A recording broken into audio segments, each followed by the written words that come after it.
All right, this is another video book review. This one is for Golden Sun, Red Rising Book 2 on my, this is my journey again through the Red Rising series. I'm going through the trilogy now, and I'll save the last trilogy that's out for when I have a release date in mind.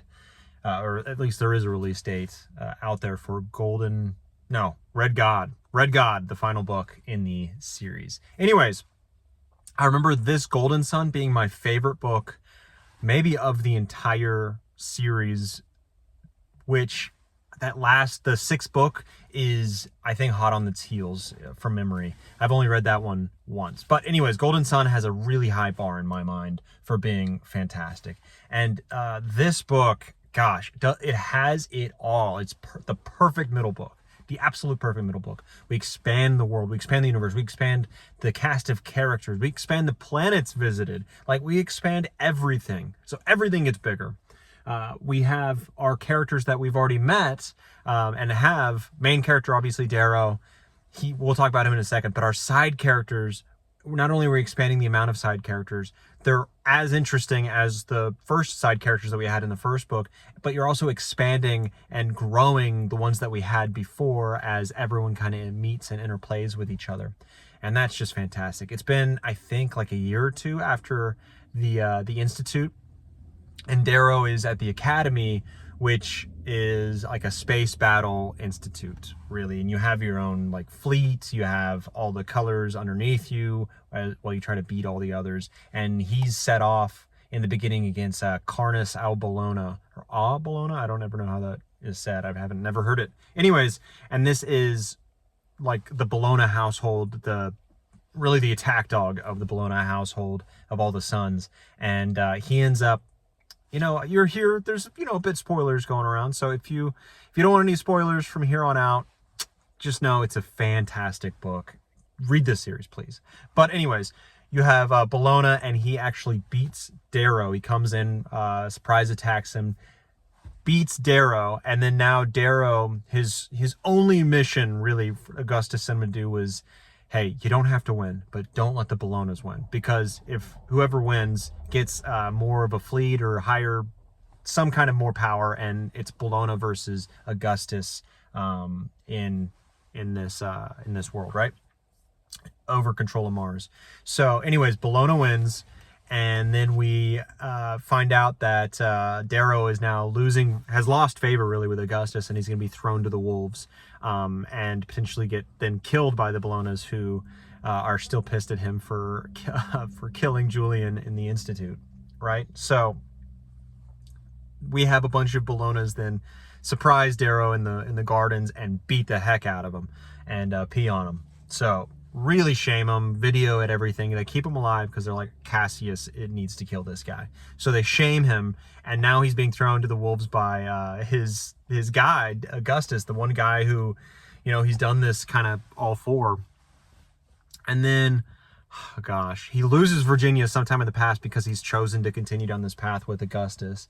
Now we have like a final kind of moment where, there's the Sovereign is having this party really on Luna, right, on the moon, and all these families are coming, and it's going to be really, it shows the Bologna are taking over Mars. It's being handed over. So it's Darrow's last day. You see him kind of losing friendship with Roke, and Victra, a new person he's pushing away, and it's, you're just in such a losing time for Darrow. It's awful. It's like 25% of the first part, but it's also really compelling. You don't feel too down. Like, it's good to be in Darrow's shoes and see what's going on. It's crazy interesting, but you're just getting kicked over and over with Darrow. Anyways, and it's just such a great moment, and one of those like standout scenes of all books for me, when he is, he decides to take momentum in his hand, decides to say, I'm not allowing my fate to be in control of Roke or the Jackal or Victra or anyone, right? I'm here, and I'm going to stand for myself, decide my fate, which Darrow does so great in all these books, where like all these obstacles are put in front of him and he has choices, but he chooses, he zigs one way that you don't expect, and then he does something crazy, right? That is always so interesting. And he does it again. He jumps up on the table, really challenges Cassius to a duel, and it's in front of the Sovereign, and he forces the Sovereign to make a decision, a really, really dumb decision in her view, beats Cassius, and he's about to kill Cassius, and the Sovereign stops him. And is like, oh, I can stop this duel if I want, because she obviously has big plans for Cassius, big plans for the Bologna family, like, but it's a sacred thing that she is breaching there. So now all these families are up in arms. Augustus versus Bologna, it's a bloodbath. Like, now everyone's running. The Sovereign now is wanting to murder the Augustus and his family and all these people like she wanted to, but that plan has been kind of ruined by Darrow. So now you have a whole saga of Darrow trying to get himself, his friends, and Augustus off planet to get back to Mars to hole up, really. And now you have, a whole saga so much momentum from that way forward, from that duel onwards. It's just incredible momentum where so many cool things are happening. You have space battles, you have actual duels, you have great dialogue scenes, great character moments, great all this kind of stuff. And it's just enhancing your main character, enhancing all your other characters, throwing moral questions at each other on what is the proper way of rebelling, like what does that actually mean? Touched on a lot on the first book, but really put forward on this one. What is it better to be a suicide bomber and take out a whole bunch of people, right? A massive amount of important people. What does that do? Does that fulfill Ao's dream? Does this make a better life for future children, maybe your own children? No. Okay, so maybe choose a different way. And that's the kind of thing Darrow does, is choose a different way and do it interesting. And his way is to start a civil war, which is what this beginning of this book is kind of there. But it's momentum all the way until you get to and you get introduced to Ragnar, a massive Obsidian who is obviously very important to this series, but he's compelling, and it's the first person, the first like low meaning not gold, that Darrow puts his trust in and says, you choose. What do you choose to believe? And it's beautiful from that scene, and how Ragnar then goes through, takes up his own destiny himself, and he's so big and so powerful. He's now, besting golds and duels and things like this. And it's just so great to see Ragnar become another figurehead in this. It's so great. But then we get to an Iron Rain.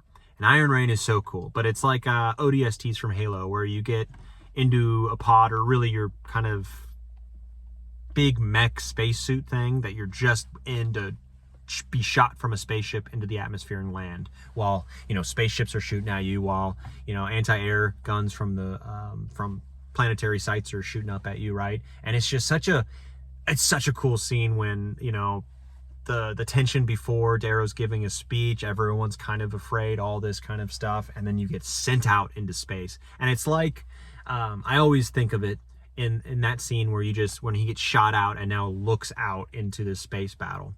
I always think of the beginning of Revenge of the Sith, when you're kind of thrown into a big space battle too, and that one has far less meaning. It's a cool spectacle, but there's not much behind it. But this one has so much behind it. You're worried for friends, you're worried for Darrow, you're worried for the people up in space, and there's so much cool stuff happening. You don't see space battles like this anywhere in books, where it's just visceral. It's more visceral than anything I've read space battle wise, and one of the best battles I've ever read in my life. And it's like comes and goes after a few pages, because then you land on the planet and it becomes an actual, you're on the planet fighting, and now you have to take a city, and it's a race. You're in an actual race. You feel the ticking clock. It's pacing perfection. The only one I've seen do pacing like on this level of greatness is Stephen King in that JFK book. What is it? I forget what it is. It's 1922 something. I forget what it is, but it's the JFK book where there's just one of the best scenes ever, and it happens. It's the first turning point in the book. But go to the review and I'll talk about it. But that's pacing perfection, and this is pacing perfection, but in a battle, which is amazing to read. Anyways, everything leads to this Iron Rain, and then going to find and capture the Sovereign. And then it ends, and it feels like a good ending, and you're at a good ending, but you still have like 10% of the book left, really, like 6% of the book left, really.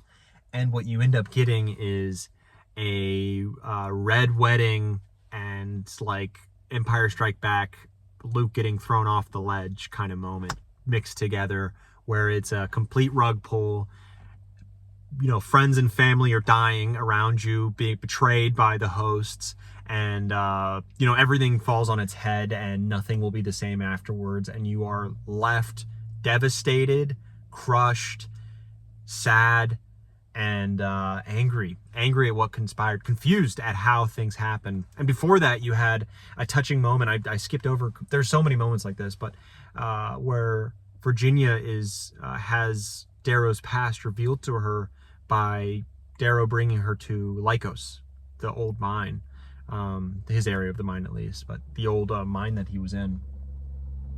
And then it's so cool in books having a character who has suffered so much and gone so far in life, in the world, to come back to their home and perceive it through a different set of eyes, literally and figuratively in this sense, because his eyes were literally replaced. But it's great to see it, you know, when that happens. I'm sweating again, it's so hot. And anyways, he shows Virginia, and Virginia has an interesting response to it. Very, very believable, very understandable too. And then the next scene, you know, the rug pull happens, and apparently everyone finds out about Darrow's past. How did that happen? We're left confused, we're left angry, we're left all of those things. And I felt more in this than I felt in Red Wedding, which I felt so much with in, I forget which book that was. Feast for Crows, maybe? I don't know. And then obviously Empire Strikes Back, the least amount of feeling out of all of these, but it was just all that and more. And it packs a punch in literally every scene. Every scene matters. Every scene is paced beautifully. Great characters, great side characters, top tier, both of them, you'll get in any book. So fleshed out, so interesting. You know, all of this coalesces, you know, into a package, a perfect middle book, maybe a perfect book. Like, it is that great. It's one of my, I think, top books of all time, if not top book of all time. It's that great. It's that great. And I'm loving this reread. You know, it gets better every time I read it. If you can't tell already, I'm just absolutely glazing this book, and I love it, love it, love it. Would recommend this series, and obviously this book, but this series to literally anybody with you know, blood flowing through their veins, and some kind of great view on life that's not completely nihilistic, you know, because this book is hopeful. It is realistic, just like Gimel. It's hopeful, realistic, makes you feel great things, makes you feel depressed, but just like in the beginning of the book when, you know, Darrow's getting kicked down, and all these bad things are happening to him, you have that, you know, that catastrophe moment where, you know, things get turned around. It's not in the dumps the whole time, and I'm supposed to find meaning in that somewhere that's enjoyable. Like, no, I've read books like that. This is suffering for a reason. There is suffering for a reason, and it's hard to find sometimes the reason for it, but, you know, there's always meaning to suffering. Otherwise, why go through it? Anyways, this is a fantastic book. Love it to death. I give it a 10 out of 10. You just can't get better than this. And if you can, that's wild. That's absolutely wild. It's a 10 out of 10. Maybe a 9.8 out of 10, because I'm not like... No, I have to give it a 10 out of 10. Like, it's not something that I'm, like, on some of the classics I've read where I'm, like, really questioning life in a lot of ways. But it's not that. This is just perfect in every way.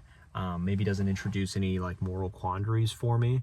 Other than, like, I do like the fact, actually, that, you know, the society is there. It's completely explained why the society is there. And, you know, the rise, decadence, and fall of a civilization, of an empire, you know, that has its costs. And if you want to, as Augustus was saying in one of his last scenes, his view is strictly for humanity and its prosperity, and, you know, do whatever it takes to expand. And he's like, I think of like I'm not well read on it, but a 40K kind of view where, you know, you do what you need to do to expand, and if you find aliens, exterminate them.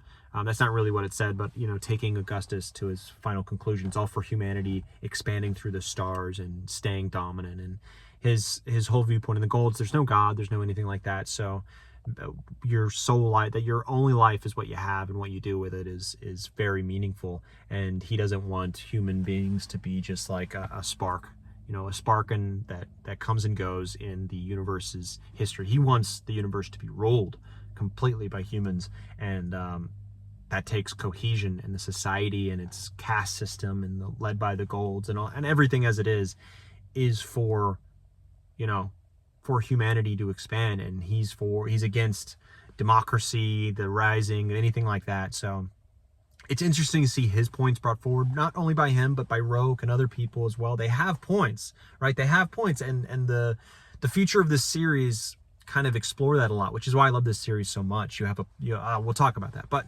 anyways, I love the stuff that's brought up, and it really does make you think. It's not some kind of dumb action flick. This book is not just a dumb action flick. It does bring up things, but I'm not, you know, maybe I've already experienced these and I enjoy them, but I'm not getting my mind blown by them anymore. Maybe that's what I'm thinking. But it's a 10 out of 10 book. I can ramble forever about this book. 10 out of 10.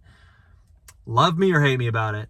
Agree with me or not. Tell me why I'm wrong or right in the comments. Yeah, fantastic book. On to the next one.